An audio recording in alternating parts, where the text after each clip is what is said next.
You are welcome to yet another episode of HN What's Your Say?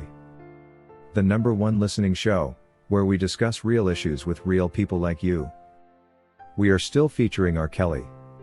Real name Robert Sylvester Kelly. Also known as the R&B King.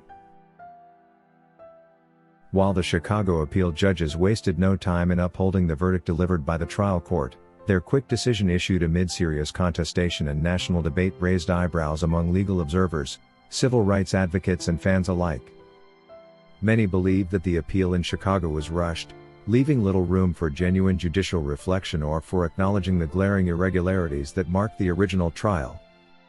In stark contrast, the prolonged and cautious delay we now see from the New York appeal judges has sent a different kind of message.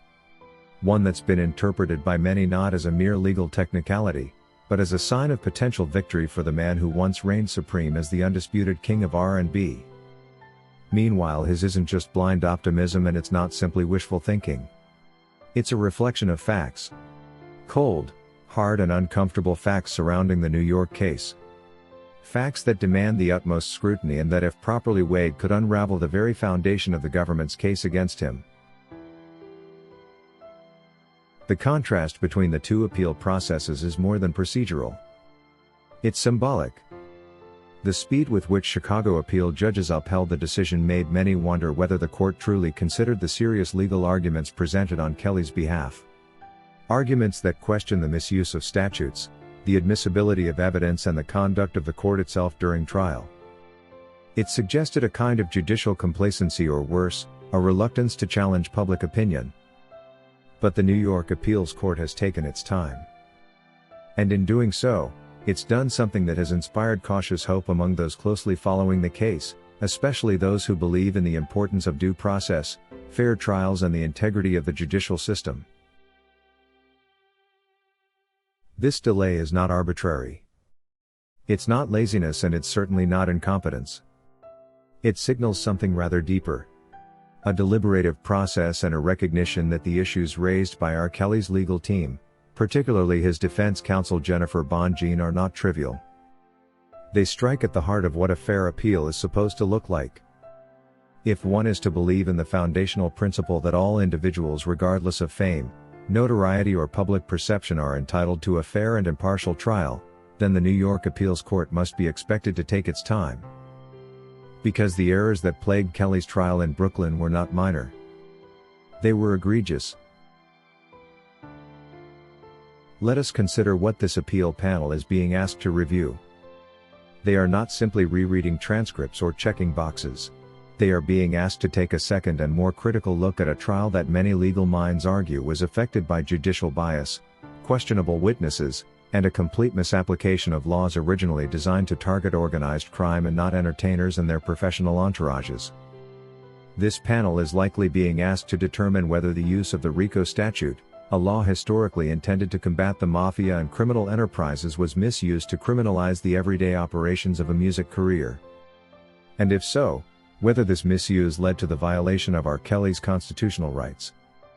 They're likely being asked to consider whether the Mann Act, a law originally enacted over a century ago to combat forced prostitution and human trafficking, was wrongfully stretched to fit narratives of consensual relationships, simply because those relationships made sensational headlines.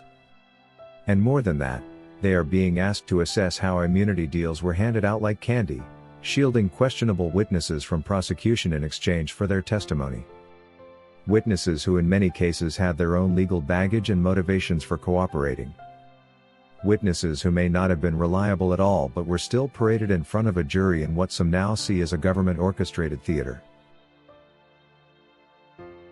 If the appeal judges are fair, if they are critical, meticulous and honest in their appraisal of what occurred in that courtroom, then it is only logical to expect them to dismiss the charges and overturn the New York conviction. Because the weight of the evidence, or rather the lack thereof, combined with the procedural misconduct, cannot be ignored. The New York trial process was not just flawed. It was flawed in ways that cut deeply into the bedrock of due process.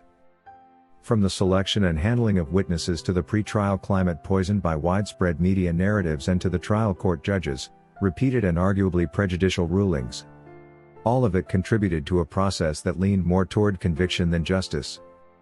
And that's not how our system is supposed to work.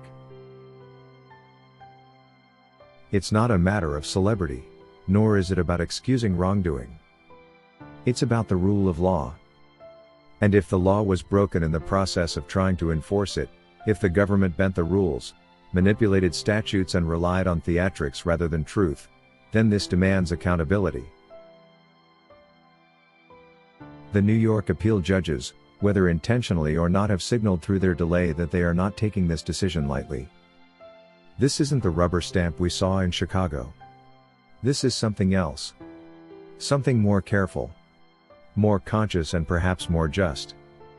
Supporters of R. Kelly are therefore not misguided in their hope. They are grounded in the belief that truth matters, that legal precedent matters, and that every citizen, even one as controversial and vilified as Kelly, deserves the protection of the Constitution. They probably know that a fair appeal panel will not ignore the glaring questions that linger from that trial.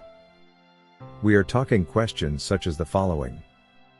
Why were certain witnesses granted immunity despite their own involvement in questionable conduct? Why were the boundaries of RICO and the Mann Act pushed so far? And why were defense objections often dismissed, while prosecution errors were overlooked? Why was the trial seemingly structured to deliver a predetermined outcome? These are not small questions. These are questions that pierce to the core of a legal system that must, above all else, be fair. The truth is that if this case had been brought against someone without R. Kelly's fame, someone unknown, and someone without a name that could fill headlines, it's very likely it wouldn't have never made it to trial. And if it had, it's unlikely it would have stood up to appellate scrutiny for this long. But the stakes are different here, and the media glare is so blinding. The social climate is heated, and public opinion, often fed by sensationalism, has made it difficult for some to separate fact from fiction.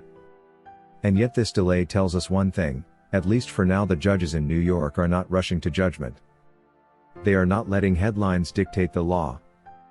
They are doing what judges are supposed to do, which is thinking critically, reviewing carefully, and we hope preparing to do what is right.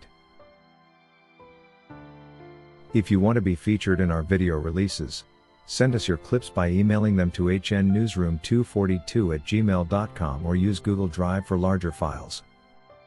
Be sure to include your name and any details you'd like us to know. We can't wait to showcase your contributions. That is all we had for you today on HN What's Your Say? To keep updated whenever we post a new video, subscribe to this channel now. Also remember to hit the bell icon and enable notifications. And feel free to share your opinions with us in the comment section below, and let us know if you would like us to publish your views in our next release. We value all our subscribers' opinions.